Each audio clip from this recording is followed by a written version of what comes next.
I think what's stopping you from doing a particular or reaching a particular goal is not because we don't have the capability or the desire or the want. At least for me personally, what I've understood is it's just consistent effort, right? Not spurts of effort that come in like where you work 16 hours a day or 18 hours a day and then go easy or just get distracted and you always have like excuses to say.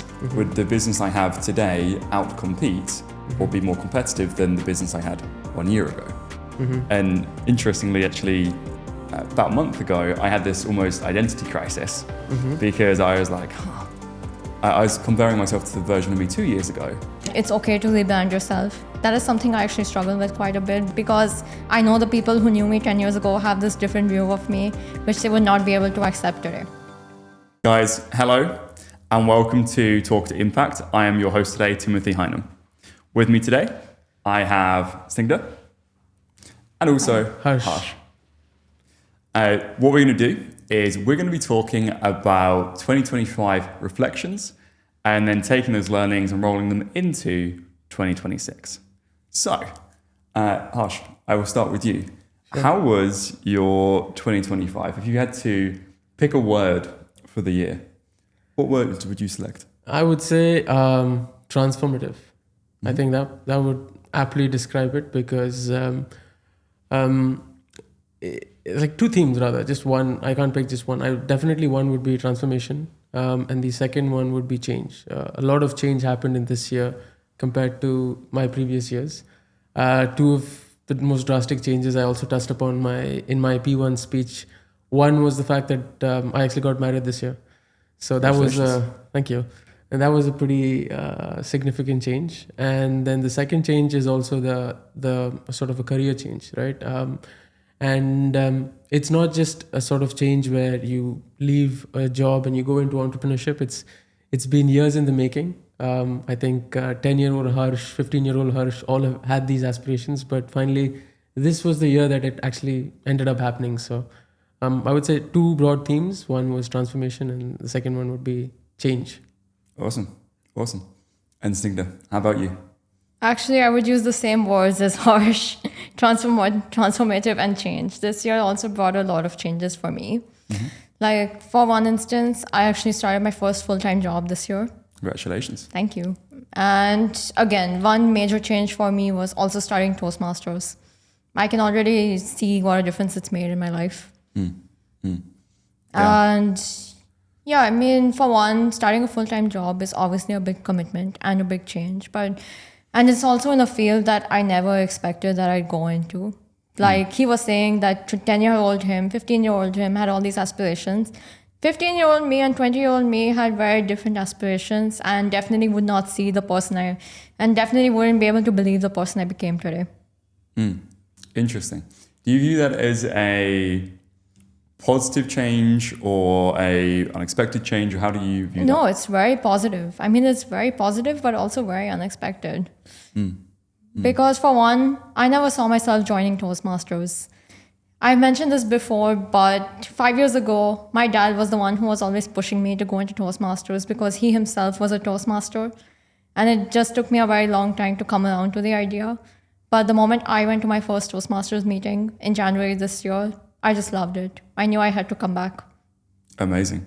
And what was that trigger that brought you to Toastmasters this year? Actually, I mean, I think I knew I needed to gain the public speaking skills that I see so clearly in the world today. Like, I think this become more and more important as time is going on, especially since things are becoming so digital now. And also, I wanted to be able to find a way to articulate myself better. I've always struggled with articulating myself.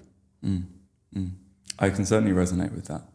And what was it that brought you to Toastmasters? Toastmasters, for me actually, I first got involved with Toastmasters in 2013, and it was, I think, my final year of uni.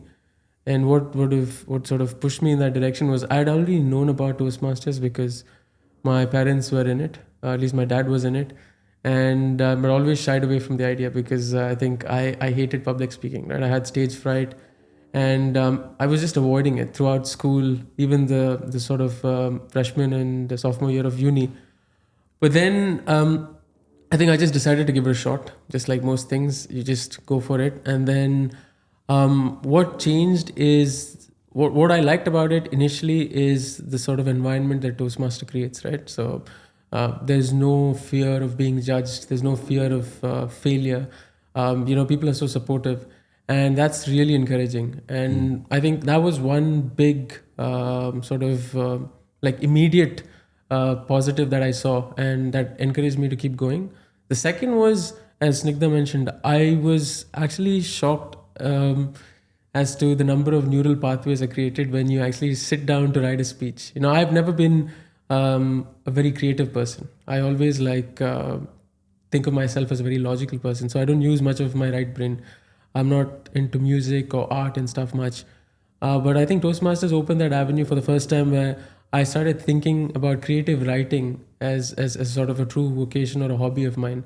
And it sort of changed the way I even think, right? So, it just like when you sit down to write a speech, obviously not now. Now we all have a lot of aids to help our creativity, such as AI, even a lot of which even I use. But I think back then, when you actually wanted to sit and write a speech, you used to sort of think deep down for inspiration from your own life, sort of try to resonate that with the various themes you want to talk about to formulate a speech, and that sort of made it. It sort of changed the way I think, and it's the most unexpected benefit that I got from it, because people always think about public speaking and confidence and presentation and leadership, but this is a benefit that I got from Toastmasters, which I'd always be grateful for. Amazing. Yeah, I'm very new to Toastmasters, obviously. I joined a month ago, maybe. And I certainly see and resonate with the very supportive environment that it creates. It's something that I really like, actually. Actually, I want to add on to that. So the first meeting I ever went to happened to be the contest meeting. So then I actually got to see how the contest works, and I could see how supportive people were even during the contest. And I think that is what actually encouraged me to join, seeing how supportive people are even during a contest and not just during a regular meeting. Yeah. I think that the support is something that people don't really get in other areas of life as much. In the workplace, it is actually low-key competitive. It is. Or, like your friends maybe, like, this is so cool, but maybe they don't have quite the same level of interest as you do in whatever it is you're doing. Exactly. Yeah. And like an idea that I've had in my head for a little while is whenever I see someone posting on, say, like an Instagram story, it's like, I posted a new personal training Instagram account, please follow and support. I always will, and I always message them. I'm like, hey, this is really cool. I'm excited to follow along, even if I don't know them that well. Not even necessarily because I'm like, oh my God, another personal training Instagram, but because I feel like getting support from other people is actually really rare. And sometimes people just need a little bit of like water on the seed to allow it to sprout. And I certainly, reflecting on myself and my past this year, maybe less so, but certainly in previous years, is I've really had to focus on making sure I'm around the right people. Yeah. Because when I'm around people who are very supportive and encouraging of me, it makes it really easy for me to be the person I want to be, as opposed to the person that I've perhaps somewhat ended up being through circumstance, upbringing, or other things. Exactly. Exactly. No, it's so true. Like your environment and the supportive surrounding that we talk about, it's actually, it's hard to find, but it's one of the sort of prerequisites for anything great that's being built, right? I mean, even personally, or let's say people who build companies, or even, it's always because they find like-minded people who are there to support them. And I think Toastmasters is just one avenue, but I think if we can sort of practice this as a way of life, where we tend to sort of go to places or surround ourselves with people and environments that are more supportive, I think then it's much more easier to achieve your goals and dreams. Agreed. Probably a really big change in my life this year is, and it's not new this year, but I've been with in my relationship with my girlfriend. And one of the things that I often say when people say, ask, what do you like the most about her? I always say, she makes it so easy for me to be the person that I want to be. Like, I go to the gym and I tell her I'm in the gym and she's like, oh, that's so cool. Or I love like a lot of boxing and MMA. And let's say my ex-girlfriend, she was like, it's violent. Whereas my girlfriend now is like, that is so cool. And it feels so easy to be in a way, the best version that I want to be. And I've been with her all year this year, which has been an absolute blessing. Nice. And it's really helped shape and form me much more into the person that I'm excited to be, and even more so be becoming. Oh, that's nice. That's really sweet. That's really good. Yeah. And I guess that kind of leads to my next question, which is looking on 2025, both of you said change and transformation is a very prominent part of the year. Is there anything that you could look at and say didn't go the way you wanted to, or you say were hoping to achieve that you haven't yet, or is still in progress, or something that you may be able to find a lesson in from the year that's gone by? You want to go first? I have to think about this a bit, actually. Sure. I can give one for me if you guys want to think about it. Yeah. So one of the things that I was reflecting on this year is I came into the year, and in fact, I've come into several years prior with the same goal of I want to get bigger and stronger in the gym, right? Simple visual example. And I have gotten bigger and stronger. But actually, when I was looking at my, occasionally I measure all the different parts of my body and I was looking at my numbers from 2019 and I've pretty much the same across the board. It's interesting, right? So I'm like, So I feel like I've been working so hard in, for example, the gym.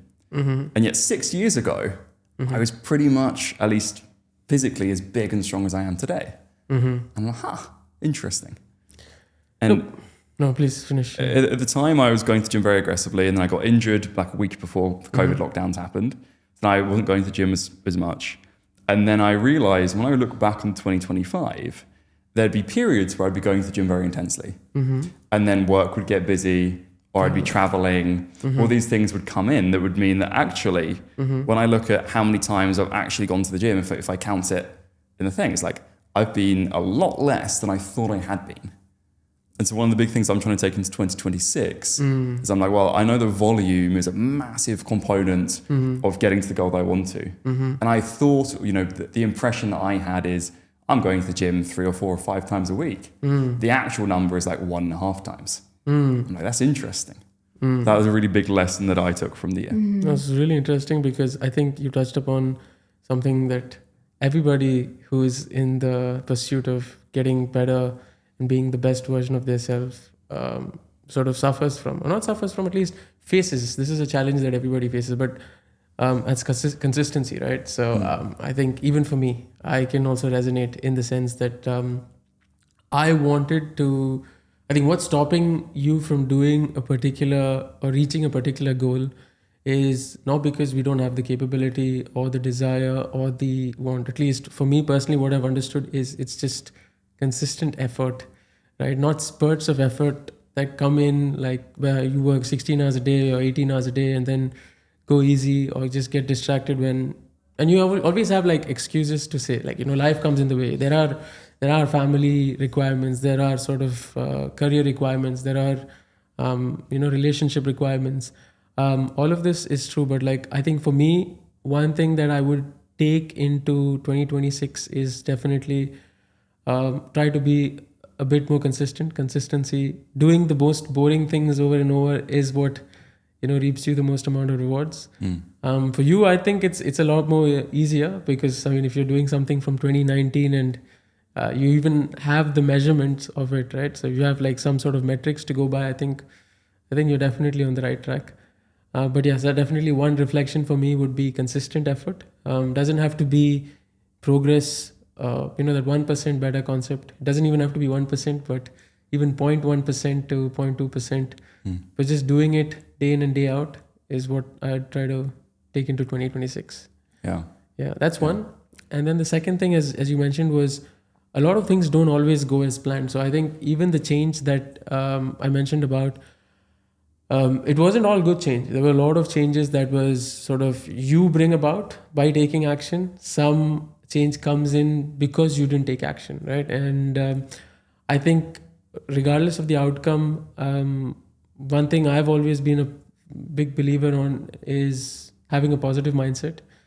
So seeing outcomes as outcomes, and your past doesn't have to always define you. So it's obviously an opportunity to rebrand yourself, reinvent yourself, and then look forward. So yeah, I agree.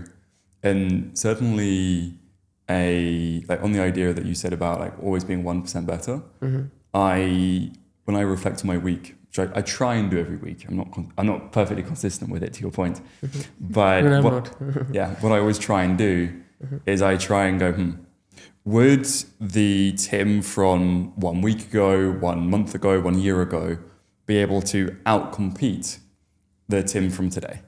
Is the Tim from a year ago, am I stronger than him? Do I work harder? Would, for example, in my business, would the business I have today outcompete or be more competitive than the business I had 1 year ago? And interestingly, actually, about a month ago, I had this almost identity crisis because I was like, I was comparing myself to the version of me 2 years ago. And I'm like, I'm not sure I would. And I was like, I feel like that version of me 2 years ago was hungrier. I feel like he was harder working, probably slightly more delusional, but that allows you to just persist through things because you perhaps irrationally believe that you can do them. Do it, yeah. And I realized that perhaps I wasn't being fair to myself in the progress that I'd made. But I think it's very interesting how when we reflect and compare where we are today versus where we are in the past, if we can be that 1% or at least in some way better, then inevitably we're always going to be better. And I think you hit the nail in the head right away, because I mean, even I had that belief, right? When I looked at my life sometime back, I had the exact same belief that I was hungrier, I was more hardworking, I was blah, blah, blah. But it's only because that we've gotten better. We don't have to be that hard on ourselves. And there's also something known as regarding the delusion aspect, right? It's there's a theory in economics called the Dunning-Kruger effect. Have you heard of it? I have. Yeah. So it's kind of like that. I think with more here, the knowledge that we've gained is about self-improvement, where we've know that, okay, fine, it's not as easy as it is, or people in YouTube or Instagram make it out to be, to build a business or to whatever be your goal, right? Fitness, financial independence, wealth generation, or just, career, society service and all of that stuff. So philanthropy. It takes a lot of consistent effort, and that's where the consistency beats motivation, right? So you just doing the same thing over helps us, and it can be done. It's just that we just need to be comfortable with doing the same thing over. Agreed. And Snigdha, what about you? Okay, so because you brought up fitness, I actually thought of a point for myself. So I actually used to do yoga. Then I had to stop because the yoga studio I went to shut down.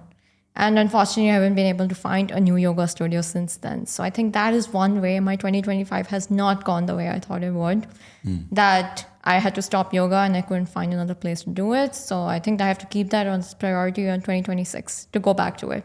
And also the things you mentioned about comparing yourselves to your past selves, that is something I also used to do quite a bit, especially last year. Last year, I found myself comparing myself a lot to the person I was 5 or 6 years ago. And because of that, I too was being quite hard on myself, because I actually used to be a bit of a loner back then. So I would actually take on a lot of things by myself. So I started feeling like I've become less independent with time. When that's actually not true. I think I just learned how to accept help from other people. Very powerful. I certainly, even in my own journey in life, there's certainly been periods of time where I identify as a trait. In your case, you're talking about independence. But then I realize that, maybe what I was exhibiting back then, maybe I do value independence, but maybe that wasn't independence. Like, for example, for me, one was, let's say, confidence. Like, I like to be confident. I like to feel in my element. And I remember, for example, in high school, I would be trying to be confident, and I wasn't. So I'd literally, Google, how do I be confident? It's like, okay, I'll sit there like this and, be confident, be loud and be those things. And there was a part of me that was confident, and there was a part of me that was constantly whispering in my head going, what are they thinking? Like, what's going on? And looking back now, I can realize, like, holy cow, I was very socially anxious in high school. I didn't know because that was just the normal baseline level. And it's only as I've really come to accept myself as I am and not realize that I need to be anything else that I have really stepped into confidence. And it's interesting because I'm sure, and I've had these conversations with people who knew me 10 years ago in high school, like, oh no, like, Tim, you're always very confident, loud, you're always the things that I am now. But I'm like, yeah, but it comes from such a different place. And so maybe you really do value independence, but maybe it's not that you're not independent. Maybe you're just not, for example, keeping people at a distance or something else of that nature. Yeah, actually, I want to add on to that. So I too was a very socially anxious person, but I did the complete opposite of you. So basically, I just made myself a loner. And because of that, I struggled to be the confident version of myself that I am today. So, and like you said, it's okay to rebrand yourself. That is something I actually struggle with quite a bit because I know the people who knew me 10 years ago have this different view of me, which they would not be able to accept today. Yeah. I think that kind of goes back to what we were discussing earlier a bit about the environment you put yourself in. Yes. Because if you surround yourself with the person from 10 years ago, there's almost like a gravitational effect to pull you back to where you were. Because let's just say if you spend a lot of time with your parents and you're like the youngest, like I was the youngest child, and so inevitably they're going to treat you like the youngest child. Fair enough, right? That's the role you have. But for example, I've noticed that my relationship with my parents has changed, not necessarily positively or negatively, but has changed because they live in England and I now live in Dubai. And so I don't see them very often at all. And our relationship's slightly different because they see me and they go, oh, he's changed. And I know that if I spend a few weeks at home, we start going back into Tim's the youngest child. And I don't like being the youngest child. I like being loud and confident, Yeah. And so I'm like, oh, interesting. So me being away from home, people I used to know, means that when I then see them, I'm like, oh, interesting. I remember there was someone I used to spend a lot of time with in school, literally from the age of 5. And I saw him when I went back home 2 or 3 years ago. And he was like, Tim, you haven't changed a bit. Whoa, okay. And like, he didn't mean it in any way negatively, but I actually took offense and I was like, oh, I feel like I've changed so much. And yet he was like, at least outwardly, you've not changed at all.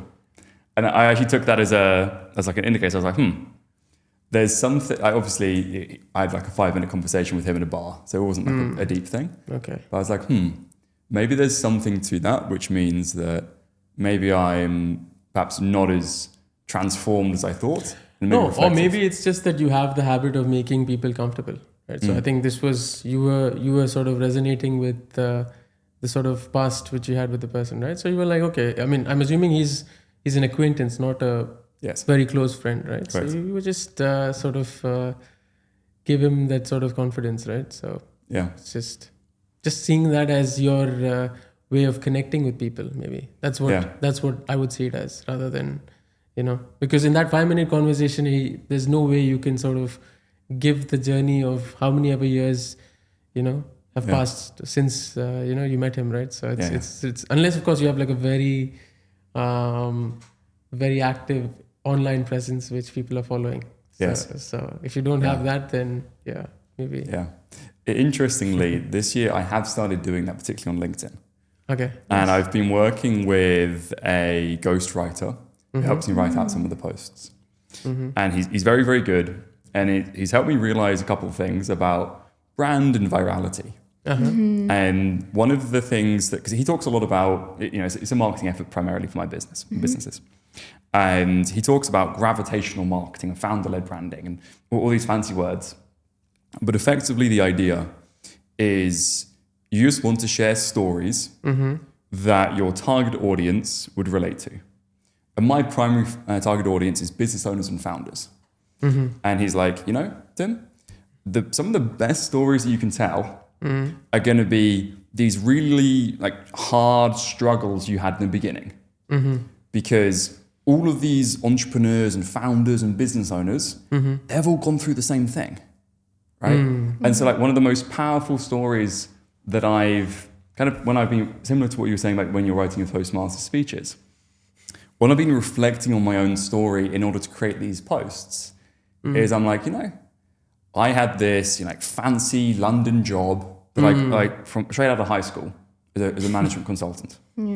And 6 months later, when I just turned 19, and I was being flown alone to the US to go and meet with clients and everything, right? So it's like, wow, this guy's on this whoosh. And then after 3 years, I quit because I'd always wanted to be an entrepreneur. And I'd been trying to build a business on the side, but I was coming after work and I wasn't working. So I was like, you know what, I'm going to make a bet on myself. And I left to go build a business that had zero revenue and zero income. And then I ran out of money. And so, I'd made this really big bet on myself, which didn't turn out. And literally, I applied for a job at McDonald's as to flip burgers, because I was like, well, I don't want to go back to my job because that's going to be the ultimate failure. And then I'll be back in the position I was in before, which is, I don't have the time or capacity, mental capacity. So I was like, well, what can I do? And both my brother and sister worked at McDonald's while they're going through university, which I didn't go to. And I was like, yeah, I'm going to apply to McDonald's. I got the job. Thank God. But then I was like, fuck, do I really want to go work at McDonald's? And I didn't accept the job. And it lit this fire under my arse of get your shit together and make the thing work. And 3 weeks later, I closed $15,000 of new business, recurring business, and it set a completely different trajectory. But I had to go from this top to the bottom to be shit and go back up. And I've had quite a few bottoms. That kind of story people can relate to. Yeah, I mean, that's a pretty powerful story. And this also shows that, your journey is never linear, right? It's just you have these spurts of where you actually reach peaks, and then you have these shows also. So exactly, it's all about persistence. So exactly, that's good.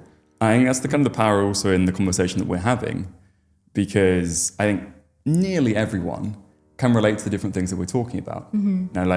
A lot of people, especially people who are interested in kind of self-development, public speaking, even people who are ambitious, a lot of those people are driven by things that were, perhaps at least at the beginning, weren't necessarily positive. They were anxious, they were stressed, they were all these different kinds of things.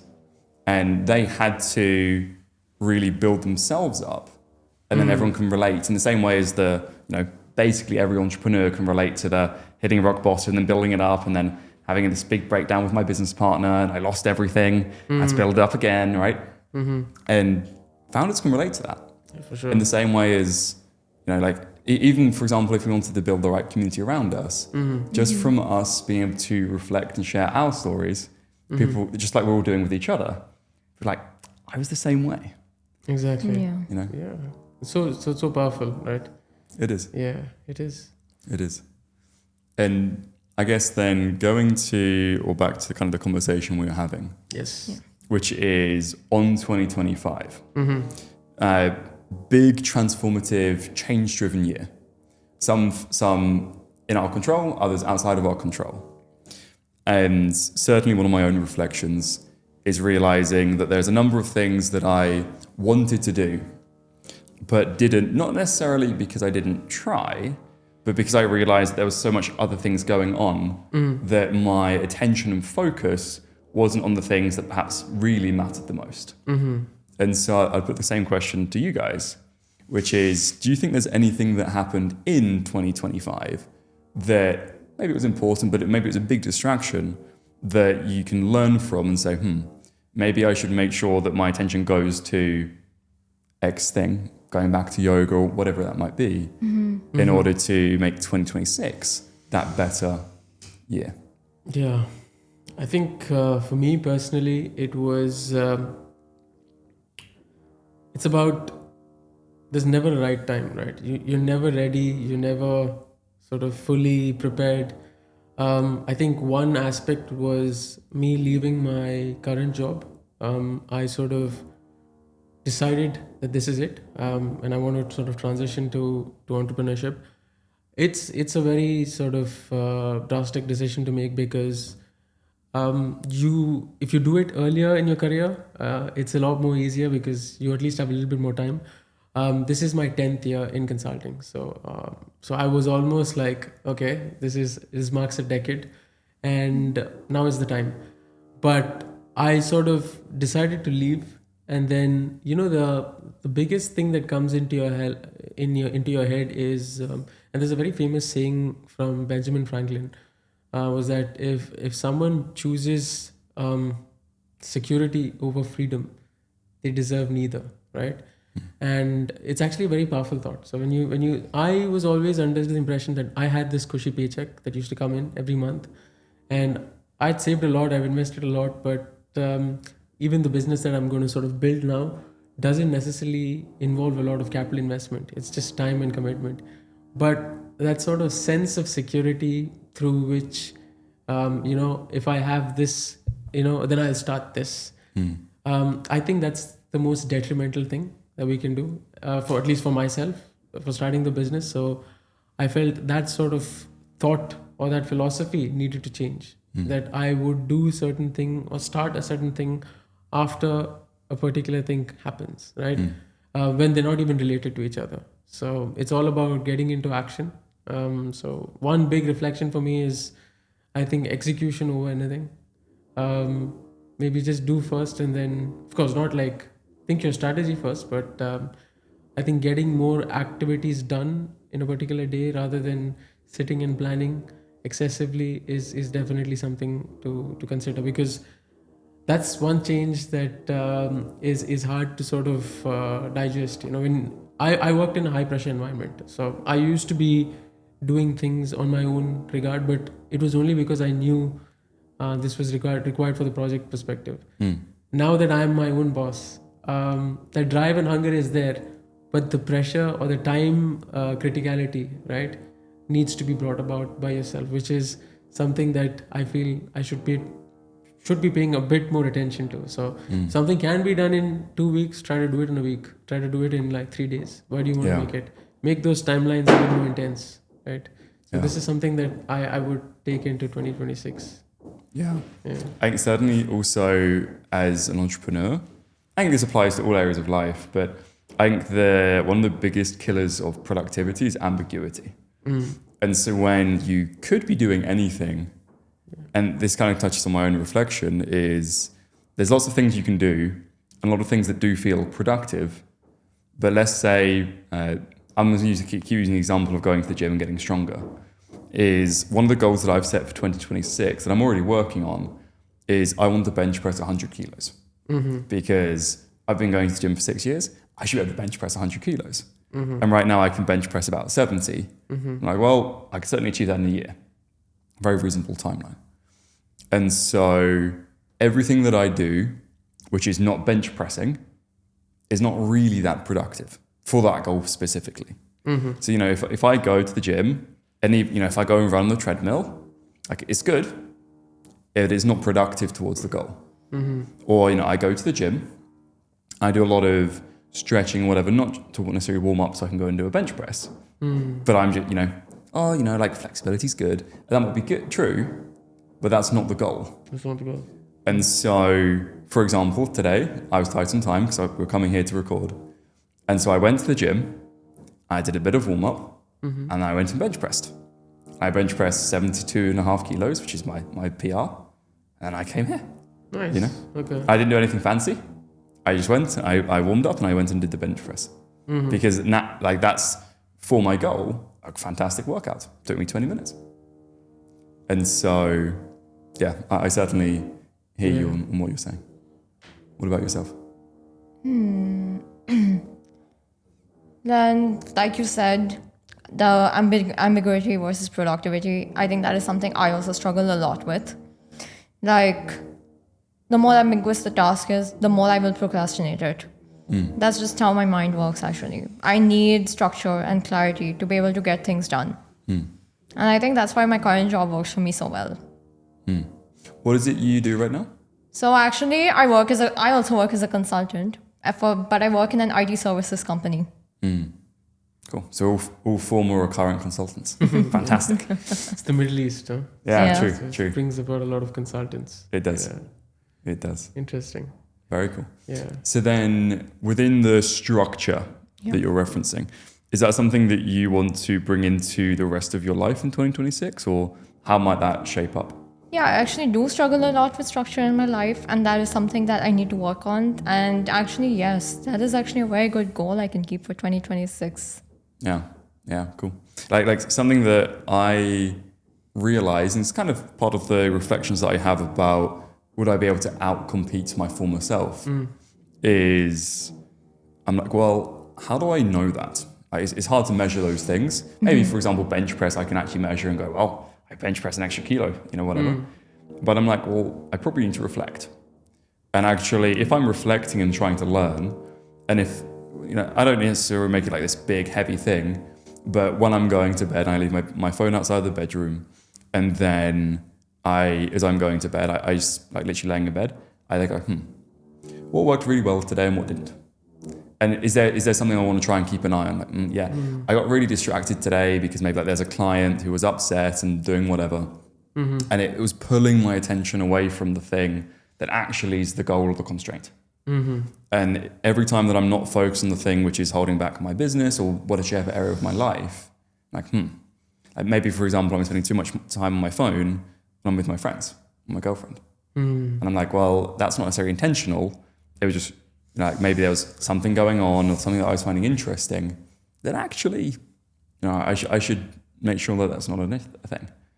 And so like those little mini reflections adds a nice little bit of structure. And then I try and wrap in like a couple goals or something. That's like, okay, so I want to go to the gym 3 times and I want to do it on like Monday, Wednesday, Friday. And I just try and make sure that I'm on track for those things when I'm aiming for it. Well, a question like I'd like to ask the two of you, if you don't mind, is how do we sort of, let's say, the sort of all the jokes about New Year's and New Year's resolutions, right? Like especially about gym memberships being the highest during the first month, and then people just like give up or choose to forget. Or I think what people choose to do is just procrastinate because we feel like everything is endless, right? It's not, we have all the time in the world to do everything. So what is your method, or what has worked for you in the past, or what is something you'd like to bring about as change to say, these are some of the goals that I'd like to achieve for them? Firstly, do you do that? Do you set about a goal for the whole year? Like this, I don't know how you want to call it, long-term or short-term goals. And then do you sort of have these, do you have a habit of planning ahead for the year? Do you guys do something of that sort? Because I don't. I don't either. I don't, yeah. But like happy to hear your So thoughts. I do. Now, I don't necessarily set New Year's resolutions, but I do tend to take it as a cue to reflect on the year. Okay. And for example, about a month ago, I was having that reflection. I was going, well, I've not what I did about 3 months ago is I set a number of goals I wanted to go and achieve by the end of the year. Okay. And I achieved pretty much all of them within 6 to 8 weeks. Like, interesting. Okay. And I was like, well, what do I want to do next year? I may as well start working on those and get ahead. You by 2 achieved months. all the goals you wanted to achieve for the year in 6 to 8 weeks. Yeah, for like Most of the goals. the final 3 months of the year. I did it in, the first 6 to 8 weeks. Okay. yeah, That's of that 12, 13 week period. Okay. And so I was like, well, I got a bit of time. What else? What do I want to do next year? And I don't wait till next year because in my mind, I'm like, that's pointless. Pointless, yeah. If I make a decision about who I want to be or the direction I want to be going in, I'm going to start working on that.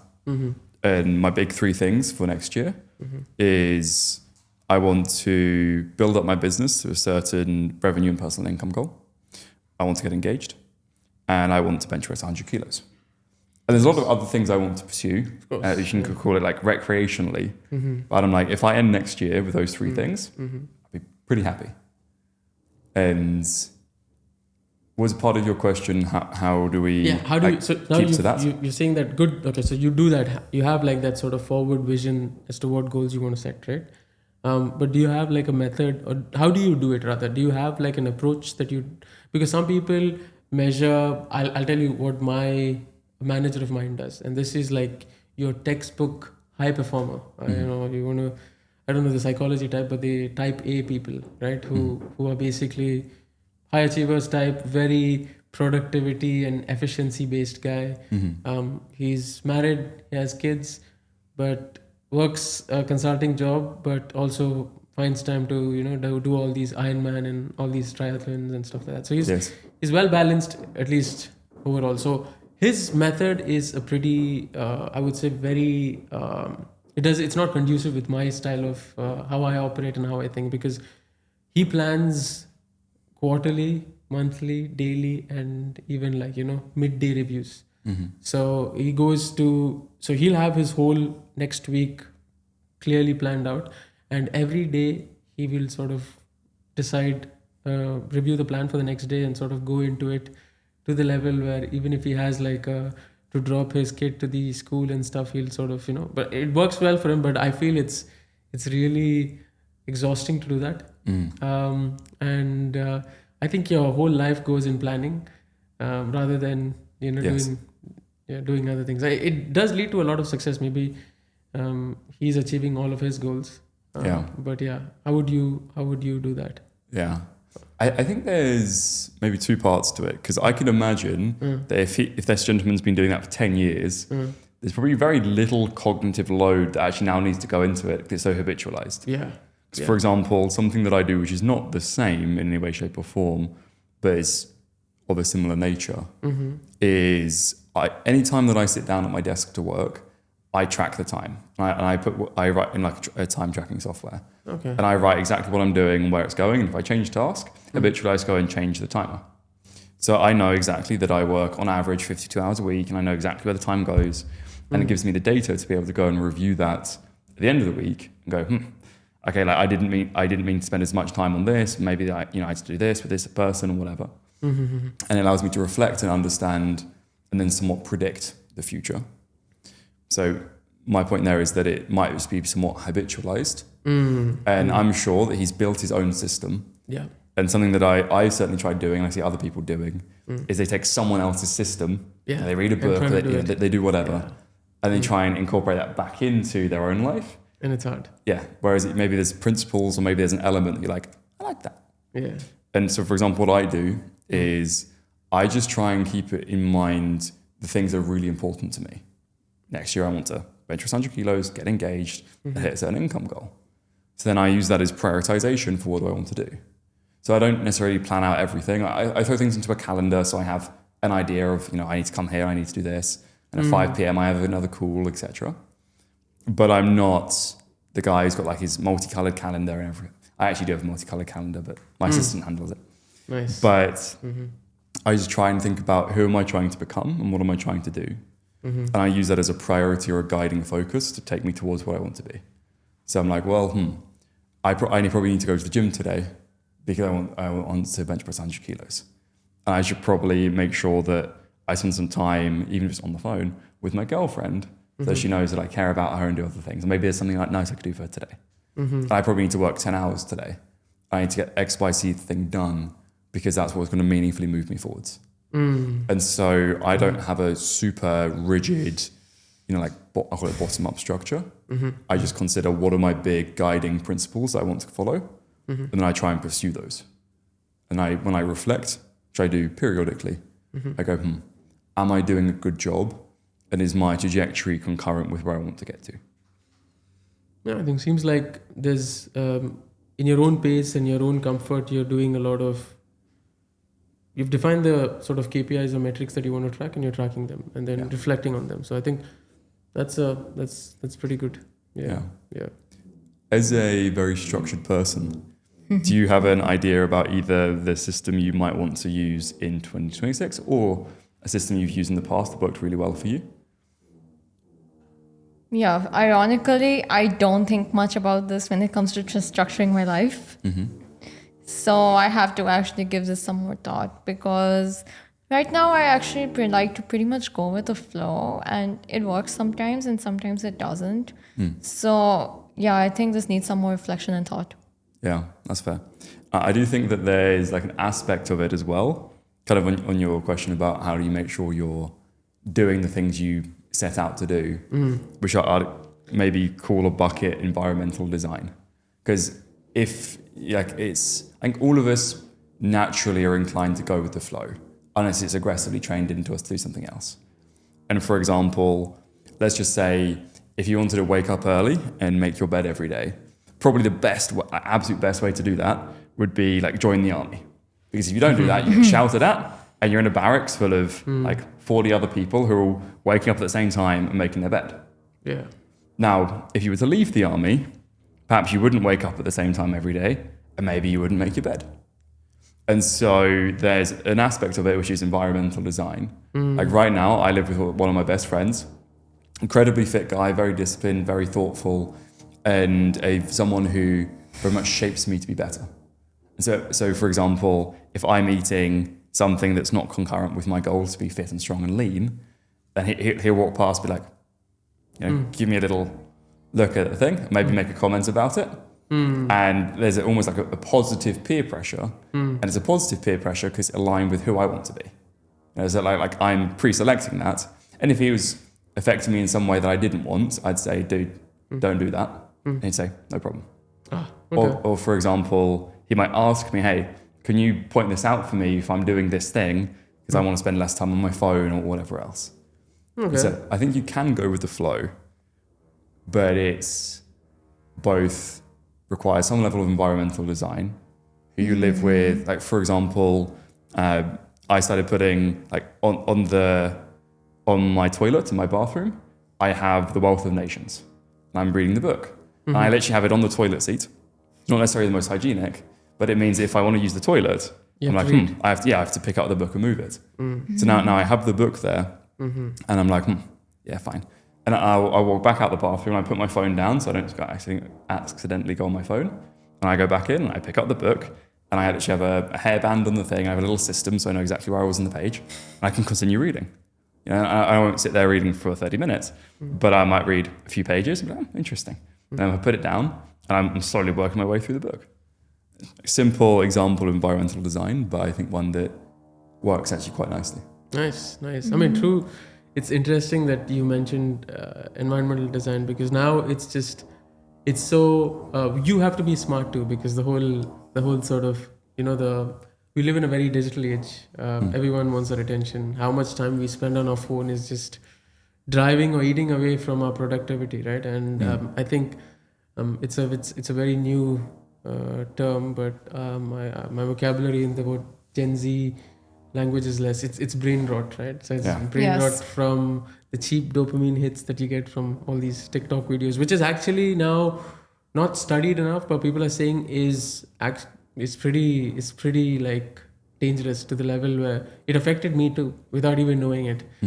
So what happened to me was I used to work consistently, like properly throughout the course of the day when I was on a project.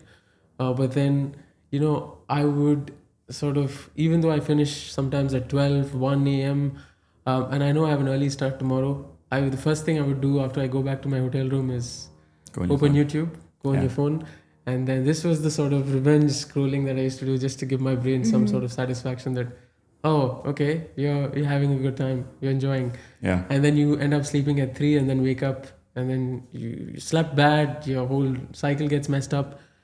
So one aspect that I did similar to what you did was I installed this app called Opus.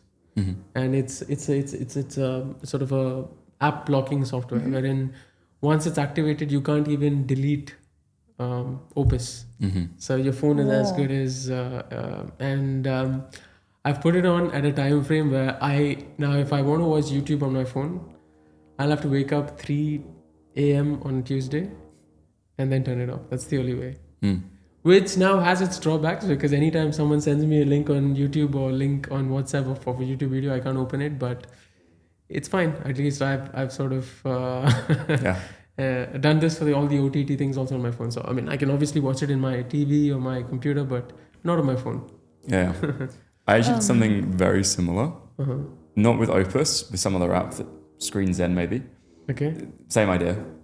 And it's what it's meant to do is it's meant to add a 30-second delay to when I want to open Instagram or Facebook or anything else. Yeah. And for whatever reason, it never opens. And I'm like, I can go and figure that out. I've just been like, well, what if I just don't figure it out? So I have the apps on my phone. I used to uninstall them, but then I just install them and then end up scrolling brain rot. And so I've just got them on my phone. They're blocked off.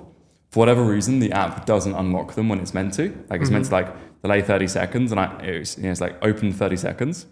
I press open in 30 seconds, and it just closes the app. I'm like, I've just chosen not to figure it out, because I'm like, well, what if I just don't use them? And my phone usage dropped from 6 hours a day to like 1.5, including using Google Maps for travel or whatever. That's true. So. No, I mean, like, you guys seem like very like-minded people, like to me, and I think we share kind of similar goals. What are some of the habits that are not, I wouldn't like, let's say, obviously what are some of the habits that you'd like to sort of take into 2026? Okay, so before we move into that, there's actually a name for the scrolling you used to do post-work till 3 a.m. It's called revenge bedtime procrastination. Oh, is it? Yeah. Okay. Interesting. So basically, it's sort of like as revenge for not getting time during the day to do this stuff, you procrastinate on your bedtime. Interesting. Very interesting. Yeah. Is that like not necessarily because you haven't had time to do the scrolling, but because you've not had time to yourself? Yes. It's because you don't have time for yourself that you do this and you procrastinate on your bedtime. Correct. Very interesting. So for me, what I meant was there's a lot of habits or new things that I wanted to imbibe into my routine. So one was meditation, consistent meditation, because one way to sort of combat all of these sort of the digital influence on our life is sort of to reset your brain. So meditation is one of it, because I was reading a lot about it, and I think the best way to give your brain like a dopamine detox. Right now, what happens is we are all overstimulated, whether we know it or not. Right? I mean, even by the fact that anything we want is easily accessible. Right? Even commerce is now quick commerce. Right? You can buy a phone within 15 minutes. You don't have to like wait. Or you don't have to like sort of the process of like, oh, I want a PS5. I'm like sort of hoping to get it and then tie it to a milestone, or at least wait till you go and get it. Now it comes to you in 15 seconds. Food is also quick. Anything you want, anytime comes to you. And then you have like digital sort of presence. And then you have other stimulants like nicotine, alcohol and stuff like that. So I was like, what's the best way to detox your brain so that it's not overstimulated and then you can actually focus? Because right now, if your motivation in life or your sense of accomplishment is sort of directly related to how your brain produces these chemicals, right? And dopamine is something that is given to you, or your brain signals your body is that give him some dopamine, he's done something, right? He's done something worthwhile, or she's done something worthwhile. Give them the dopamine just to sort of commend you on your accomplishments. And now your brain is getting dopamine for no accomplishment at all. So one way I felt was a good way to sort of reset this. It was through meditation. Another thing that I wanted to do, but I've not been consistently able to do, was journaling. I don't know how good it is, but journaling is also something that I've read is going to get a lot of. Is there any other similar habits that you guys have heard of that you'd like to sort of incorporate into? I actually used to do journaling on and off. I'm also not very consistent with it, and it's actually a very good release. I highly recommend. Is it? Yes. Okay, in the sense, like, what do you like? How does I just it work? journal about my what thoughts. Is journaling basically? For journaling can be anything you want it to be, but for me, I journal about thoughts I don't feel like telling anybody. Yeah. Okay. Yeah. Yeah. Thoughts you don't like feel like telling anyone. Okay. Yeah. Okay. It's basically a reflection of what's going on in your mind, no? Yeah. Okay. I think that, so I don't meditate. I very occasionally journal if I need to clarify my thoughts, but I don't do it as a routine thing. What I do is, and maybe even on your point about reducing dopamine, is to take another gym example. Okay. My very fit, buff, strong best friend who I live with, something he often says is, if you go to the gym and try and lift really heavy, but you say you do a warm up, you just doing the warm up just before you work out, if you've been then sitting for the rest of the day, you're still going to be pretty prone to injury. I know a lot of people who work very hard and prioritize work over health or other things. And then they go to the gym and they get slip discs and they get all kinds of terrible injuries. Exactly. Because they just sat there stationary all day. And I think that, and the alternative that my partner suggests, my business partner, is he says, well, what if you just move throughout the day? It doesn't mean to be long, but what if every couple of hours you got up, you did some press ups, you know, like did weird things on the wall and you like moved your spine, and, you know, like you just move. And what if you like went out and you stood on the balcony and like I'm a boxer, so I did like boxing. I do a 15-minute workout in the middle of the day, just gets me sweaty in front of the mirror and I box. And that means that when I go to the gym, I still do a little warm up, but I feel so much stronger. Because my body's active and used to exercise. And you take the same idea and apply that to dopamine, which is you can meditate, but I don't think that there's a one thing that's going to like rub the slate clean. I think it's maybe more so about how do you eliminate things that are giving you dopamine that otherwise shouldn't be, but in your own designation. So maybe you say, well, maybe I don't want my phone and social media to be giving me loads of dopamine. Maybe, for example, I don't want to be constantly telling my friends or my family or whatever about every small update where they give me praise because I say, hey, I've got this exciting idea, and they're like, oh my God, this is so cool. I get all my dopamine before I've done that. Maybe that's something, right? That's true. And there's probably many others, but that's probably the way I would suggest thinking about it. That's good. Do either of you have anything that you would like to add or share to the audience about something that you would advise that they take into 2026? Maybe as a thought, maybe your biggest lessons.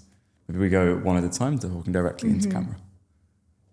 I can go first if you'd like. Please. Sure. Yeah. So probably my single biggest lesson from 2025 is the power of focus. And I want to try and, going into 2026, I want to really focus on what does it mean to be working on the thing that's going to move us forward the most, move forward my goals the most. Is that, for example, me, if I want to go bench press, is it me doing all these other things like I mentioned earlier? Probably not. No, that's not focus. I need to really prioritize what I'm doing, because it's so easy to do things that are productive or useful in some way, but they're not the most powerful thing. And so that's really the big lesson that I've taken from the year, which is I shouldn't allow myself to almost deceive myself and say, hey, this is good, I'm doing good things. And in actuality, I'm not doing the thing, or I'm procrastinating on the thing that is the most important, but maybe it's the most uncertain, or I just don't like it, and it requires more discipline or whatever else. Because it feels good, and I can rationalize it to myself, and I can make it sound good, and people can pat me on the back for it, but it's still procrastination. So that's my biggest lesson from 2025 that I want to be taking into 2026. Harsh? I think it was almost like shocking when I heard you say focus, because it was the exact same thing I was going to say. There's a small anecdote also that I like to share. So this was actually shared by Warren Buffett. So he had visited Bill Gates' house, and Bill Gates' dad was playing this game where they said, what's the most important trait for success? And all the participants in the dinner had to sort of write their answer on a piece of paper and then reveal it at the end.